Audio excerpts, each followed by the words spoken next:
करमाळा तालुक्यामध्ये पावसाने जो हाहाकार माजवला होता त्यानंतर शेतकऱ्यांच्या शेताला जे आहे ते तळ्याचं स्वरूप आलेलं पाहायला मिळतं। जवळपास जे आहे ते गुडघ्याच्या जवळपास आहे शेतामध्ये पाणी साठलेलं आहे।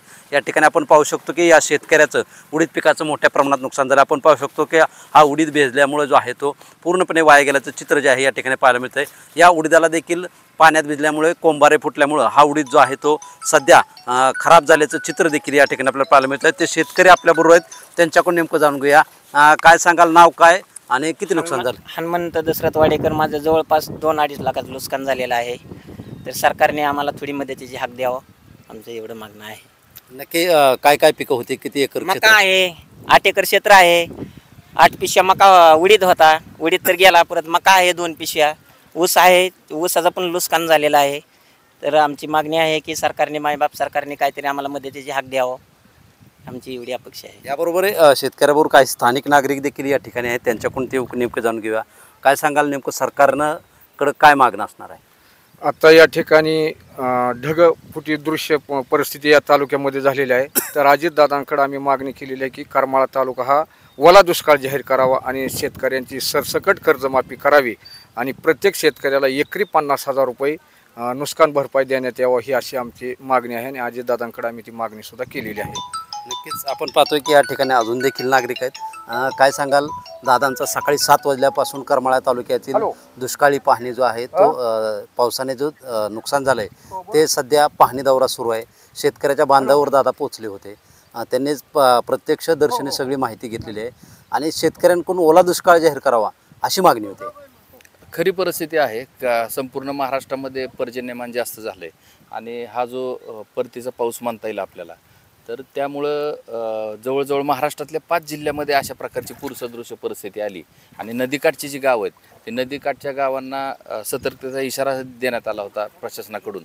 आणि आज परिस्थिती पाहिली जर सोलापूर जिल्ह्यामध्ये खऱ्या अर्थाने या ठिकाणी आमचा करमाळा तालुक्याचा जो पूर्व भाग आहे, संगोबा वगैरे, निलज वगैरे, तर या भागामधल्या गावांमध्ये सुद्धा पाणी प्रचंड प्रमाणात शिरलं आहे। डिझास्टर मॅनेजमेंटला किंवा प्रशासनाला काम करताना त्या ठिकाणी पंचनामे करणं आवश्यक आहे, परंतु अशा परिस्थितीमध्ये लगेच तातडीनं त्यांना मदत देणं गरजेचं आहे, परंतु पंचनामे लगेच करता येणार नाहीत। आज इथली जर परिस्थिती पाहिली तर आज या रानामध्ये आता पाणी कमी दिसतंय, परंतु हे पूर्णपणे रान पाण्यामध्ये गेल्यामुळं आत्ता शेतकऱ्यांनी जे सांगितलं तर ते खरी परिस्थिती आहे की शेतकऱ्याचं अतोनात नुकसान झालं आहे, प्रचंड नुकसान झालं आहे आणि ह्या नुकसानीला शासनानं तातडीनं मदत देणं गरजेचंच आहे। आम्ही अजितदादा साहेबांकडे मागणी केली आणि निश्चितपणे दादा कर्तबगार नेते आहेत, शेतकऱ्यांचे नेते आहेत आणि त्यामुळे दादासाहेब निश्चितपणे मगाशी कुर्टीमध्ये दौरा झाला, सकाळपासूनच दादासाहेबांचा दौरा सुरू आहे।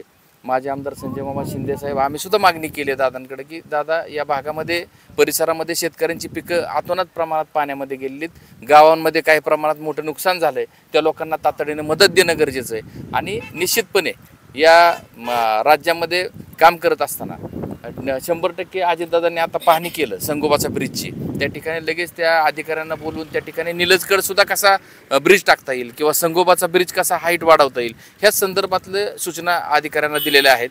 याशिवाय शेतकऱ्यांचं जे नुकसान झालं त्या नुकसानीचे पंचनामे होऊन निश्चितपणे महाराष्ट्र सरकार शेतकऱ्यांना न्याय दिल्याशिवाय राहणार नाही, निश्चितपणे न्याय मिळेल। ओला दुष्काळाची मागणी होती शेतकरी वर्गामधून, त्याबद्दल काय?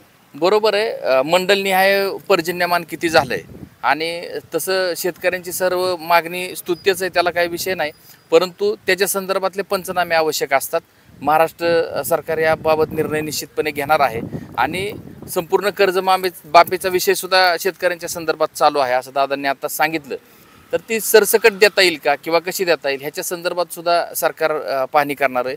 मला या ठिकाणी आवर्जून सांगायचं की पाठीमागं काही सरकारच्या कालावधीमध्ये छत्रपती शिवाजी महाराज सन्मान योजना आणली किंवा महात्मा फुले कर्जमाफी योजना पाठीमागच्या कालावधीमध्ये ज्या आल्यात त्याच्यातून सुद्धा काही शेतकरी वंचित राहिलेले आहेत आणि शेतकऱ्यांवरचा कर्जाचा बोजा दिवसेंदिवस जो वाढत गेलेला आहे त्याच्या माध्यमातून सरकारने ह्याच्यावर संपूर्णपणे अभ्यास करावा। सरकारने त्याच्यामध्ये टोटल अभ्यास करून या शेतकऱ्यांना कर्जमाफी जास्तीत जास्त प्रमाणात कशी देता येईल। खरं तर सर्व शेतकऱ्यांची मागणी की एकदा सरसकट शेतकऱ्यांना कर्जमाफी द्या, तर तशा प्रकारचा विचाराधीन सरकारचे आहे, परंतु आता ह्या पूरसदृश्य परिस्थितीमुळे ज्या ज्या शेतकऱ्यांचं नुकसान झालंय त्यांना तातडीनं मदत देणं गरजेचं आहे आणि ती मदत माननीय मुख्यमंत्री देवेंद्र फडणवीस साहेब, माननीय उपमुख्यमंत्री अजितदादा साहेब, उपमुख्यमंत्री एकनाथ शिंदे साहेब निश्चितपणे देतील अशी आम्हाला आशा आहे। नक्कीच आपण पाहू शकतो की या ठिकाणी जे आहे ते शेतांना अगदी तळ्याचं स्वरूप आल्याचं चित्र जे आहे ते आपल्याला पाहायला मिळतंय. जवळपास आपण पाहू शकतो काही भागामध्ये गुडघ्याला देखील ह्या पाणी टेकलेलं असून शेतकऱ्यांमधून झालेल्या नुकसानाचे जे आहे ते तातडीनं जे आहे ते भरपाई मिळावी अशी मागणी या शेतकरी वर्गांमधून केली जाते आहे. शीतलकुमार मोठे, TV9 मराठी, करमाळा, सोलापूर.